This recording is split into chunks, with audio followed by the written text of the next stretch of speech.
할렐루야, 사랑하는 성도 여러분 반갑습니다. 자, 매일의 묵상 삶의 변화 7월 5일 함께 하도록 하겠습니다. 자, 오늘은요 시편 110편부터 118편까지입니다. 여러 편을 보게 되겠지만 이제 짧습니다. 짧기 때문에 이제 여러 편을 보게 되겠고, 내일은 한 편 읽어요. 한 편. 네, 여러분 좋으시죠? 내일 한 편이 엄청나게 깁니다. 자, 어쨌든 우리 이 시편을 계속해서 읽어가면서 참 많은 은혜를 주시는 것 같습니다. 우리가 어떤 신앙인의 삶에서 어떻게 고백을 하면서 가는 것이 정말 참된 신앙인의 삶일까? 하나님을 높여드린다라는 것, 하나님 앞에 우리가 은혜를 받은 자녀라면 그 받은 자녀답게 어떠한 신앙의 고백과 찬송 소리로 이 수많은 인생의 질고 가운데 살아가는가에 대한 부분들을 참 많이 교훈해주고 있는 말씀인 것 같아요. 아름다운 노래, 또 찬송시, 가사 이런 어떤 부분으로만 우리가 봐왔다면 이 시편에 굉장히 신학적 고백들이 많이 담겨져 있고요. 이 시가서를 통해서 온전한 하나님과의 관계를 또 정립할 수 있는 교훈들이 참 많이 나오는 것 같습니다. 자, 오늘 이제 110편부터 있게 되겠는데요. 이제 제가 어제는 잠깐 이제 말씀을 드리지 않고 넘어갔는데, 이제 107편부터가 시편의 총 5권으로 구성되어 있다 했죠. 1권, 2권, 3권, 4권 우리가 다 읽었고, 지금 읽고 있는 부분이 이제 마지막 5권입니다. 시편 이제 마지막 부분으로 가고 있어요. 자, 이제 5권의 어떤 특징은요, 제가 이제 시편이 서두에 모든 한 성도의 인생을 담고 있다고 했습니다. 그래서 복 있는 사람으로 출발을 하죠. 이 복 있는 사람이라는 것은 어떻게 보면 하나님이 택하신 백성이라는 거예요. 창조한, 하나님의 형상으로 창조한 하나님의 백성이 복 있는 사람이죠. 그렇게 시작했던 1편. 그래서 모든 인생의 수많은 상황과 환경들을 경험하게 되죠. 그래서 여러분 지금까지 읽어오면서 시편 기자들의 탄식도 들어보았고, 그들의 부르짖음, 그들이 당했던 많은 압제, 또 공격, 내 외부적 많은 고통과 고난의 상황들, 또 그 속에서 또 승리했던 승리의 고백들도 많이 보게 돼요. 우리가 인생에서 당할 수 있는 수많은 일들을 이 시편의 노래를 통해서 표현이 되었다면, 이제 마지막 5권은요, 마지막 때 최종 때 주실 하나님의 승리, 그 승리에 대한 계가. 그래서 마지막에 이제 나중에 150편 쪽 가서 146편부터 150편까지는 할렐루야 시편이라고 얘기하잖아요. 정말 성도들이 이 땅에서 주님이 다시 오시는 그날까지 그렇게 힘겹게 세상과 싸웠던 흰옷 입은 주의 순결한 백성들이 마지막 승리의 계가를 부르는 날이 온다라는 거예요. 주님이 다시 오시는 그날, 주님을 만나는 그날에 모두가 할렐루야 하면서 그 승리의 계가를 부르는 그날이 오고, 그 승리를 찬송하고 고백했던 것이 많이 담겨져 있는 것이 이제 5권이라는 겁니다. 그래서 오늘 이 110편도 마찬가지입니다. 하나님 앞에 그 심판이라는 단어가 참 많이 나와요. 악인에 대한 심판, 그죠? 마지막 때에 그 심판이 이루어질 것이고, 그 심판의 때 하나님의 자녀들은 뭐예요? 승리의 찬송을 올려드리는 것이죠. 그 부분들이 그래서 할렐루야 하나님 앞에 감사합니다라는 고백을 이 5권에서 시편 기자들이 많이 하고 있습니다. 그래서 110편에도 문나라를 심판한다라는 그 6절의 고백이 있죠. 네, 그런 부분도 나오고요. 그 다음에 111편에 할렐루야 하면서 시작하잖아요. 내가 전심으로 여호와께 감사하는데, 그 여호와께 감사하는 그 모든 것들을 고백하는 이유가 무엇이냐면 9절 10절이죠. 여호와께 그의 백성을 속량하시며 언약을 영원히 세우셨고 그의 이름이 거룩하고 지존하시는도다. 여호와를 경외함이 지혜의 근본이다. 그의 계명을 지키는 자는 훌륭한 지각을 가진 자이니 여호와를 찬양함이 영원히 계속되리로다. 영원히 하나님을 찬송하는 그 하나님의 참된 성도들의 신앙의 고백, 승리의 고백이죠.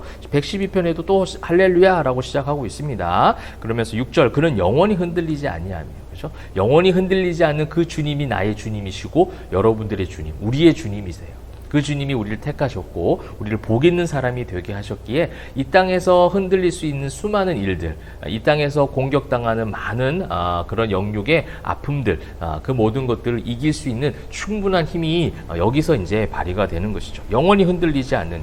그래서 10절에 악인은 이를 보고 한탄하여 이를 갈면서 소멸되리니, 결국 악인, 이 악인이라는 표현은 세상의 그 모든 것들을 총칭하는 거죠. 이 모든 것들이 다 멸하여지고 소멸되어질 것이다. 주님이 다시 오시는 그날, 그날까지 우리는 버티면서 복음의 빛을 비추며 세상의 빛과 소금의 역할들을 감당하며 살아가야 된다는 거예요. 그거를 우리는 사명이라고 부릅니다. 이것이 저와 여러분 우리 모두에게 있는 사명인 줄 믿습니다. 영원한 그 주님을 붙잡고 지존하신 그 주님을 의지하고 신뢰하며 계속 이 땅 가운데 싸우며 나아가는 거예요.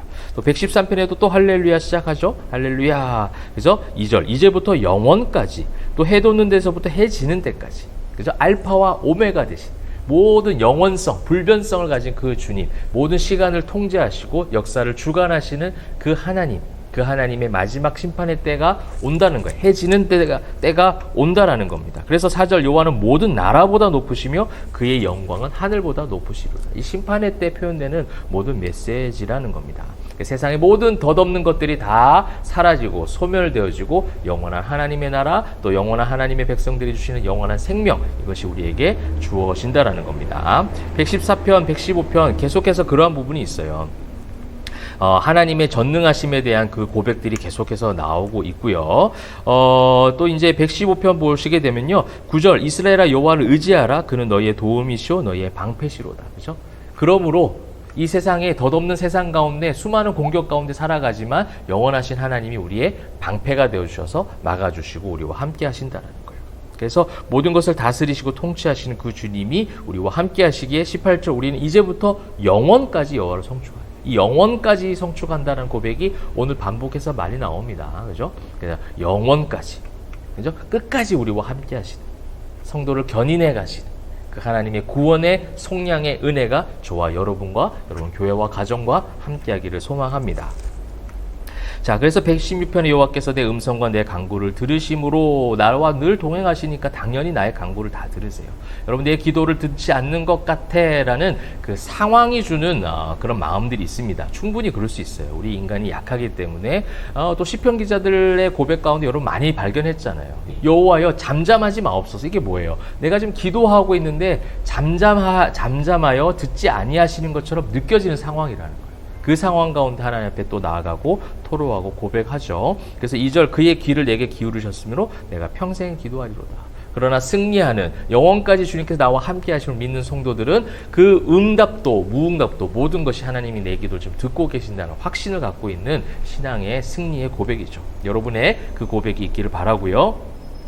13절 내가 구원의 잔을 들고 여호와 이름 부르며 결국 구원으로 인하여 17절 내가 주께 감사제를 드리고 여호와 이름을 부르리로다. 내 기도에 잠잠하셔서 아무 응답도 하지 않는 것 같은 그런 상황임에도 불구하고 내가 믿고 신뢰할 수 있는 이유는 무엇입니까?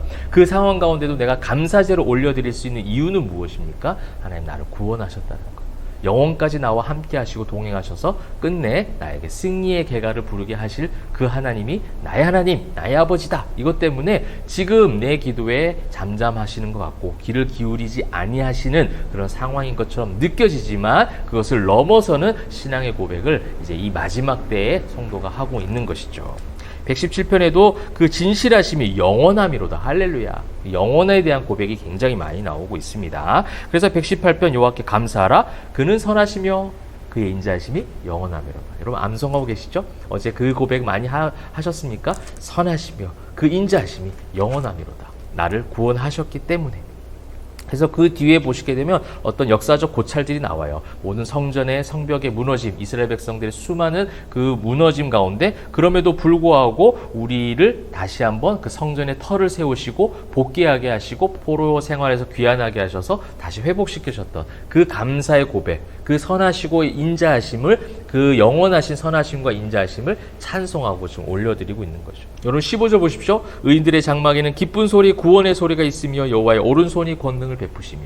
여러분의 교회와 가정 가운데 다른 어떠한 세상의 것 때문에 기뻐하는 것이 아니라 돈 때문에 건강 때문에 어떤 상황과 환경과 조건이 내가 원하는 대로 이루어졌기 때문에 기쁜 소리가 이루어지는 것이 아니라 구원의 소리로 말미암아 상황과 환경을 뛰어넘는 즐거운 찬송 소리가 입술에서 나오는 기적과도 같은 일이 있기를 소망해요. 여러분 24절 보십시오. 이 날은 여호와께서 정하신 것이라 이 날에 우리가 즐거워하고 기뻐하리로다. 마치 느헤미야서에 있었던 그 기쁜 소리예요. 에스라 성경에 있었던 그 기쁜 소리. 성전 지대가 놓여지고 성전이 회복되고 성벽이 회복되어 하나님의 영광의 인재하심이 우리와 함께 하신 것을 경험했을 때 우는 것이 아니라 이날은 주님이 정하신 날 기뻐하고 찬송하고 즐거워하는 것이 마땅하다 고백했던 것처럼 우리의 삶 가운데 구원의 은혜 때문에 기뻐하는 참된 신앙인의 고백이 있기를 소망한다는 겁니다. 이것이 시편이 주는 신학적 메시지예요. 이것이 시편 기자들이 주는 매일의 삶 가운데 삶의 온전한 고백을 지금 우리에게 보여주고 있다는 것입니다. 사랑하는 성도 여러분, 오늘 118편까지 읽었는데요. 영원토록 우리와 함께 하신다. 이것은 뭐예요? 구원의 은혜가 우리에게 임했다라는 거예요. 참된 복 있는 사람이 된 거죠. 하나님의 형상으로 회복된 하나님의 자녀, 그 죄인에서 의인으로 정체성을 바꿔주셨어요. 그 은혜만으로도 여러분 족하십니까? 그 은혜만으로도 기쁜 소리로 찬송하실 수 있습니까? 세상의 모든 것들이 욥처럼 다 없어지고 사라지고 다 앗아간다 해도, 마귀가 다 가져간다 해도 여러분 그 속에서 하나님을 찬송하고 감사지를 올려드릴 수 있느냐? 만약에 그럴 수 있다면 이것이 정말 신앙인에게 주신 하나님의 엄청난 축복인 것 같아요. 여러분 세상에 감당치 못하는 주님의 제자들로 하나님의 감사를 올려드리고 구원의 은혜로 말미암아 기쁜 소리, 찬송 소리, 감사의 고백이 넘치는 여러분의 교회와 가정이 되시기를 주님의 이름으로 축복합니다. 기도하겠습니다. 사랑과 은혜가 풍성하신 하나님, 구원의 은혜로 말미암아 기뻐하고 감사할 수 있는 우리 모두가 되게 하여 주옵소서. 여호와께 감사하라. 그는 선하시며 그의 인자하심이 영원하미로다. 이 찬송과 이 신앙의 고백이 매일의 삶 가운데 사랑하는 성도들, 특별히 우리 포에마교회 성도들에게 가득할 수 있게 하시고, 영상을 시청하는 모든 성도들이 이 신앙의 고백으로 각자의 교회에서 가정에서 삶의 변화를 이끌어낼 수 있도록 축복하여 주시옵소서. 감사드리며 살아계신 예수 그리스도의 이름으로 기도합니다. 아멘.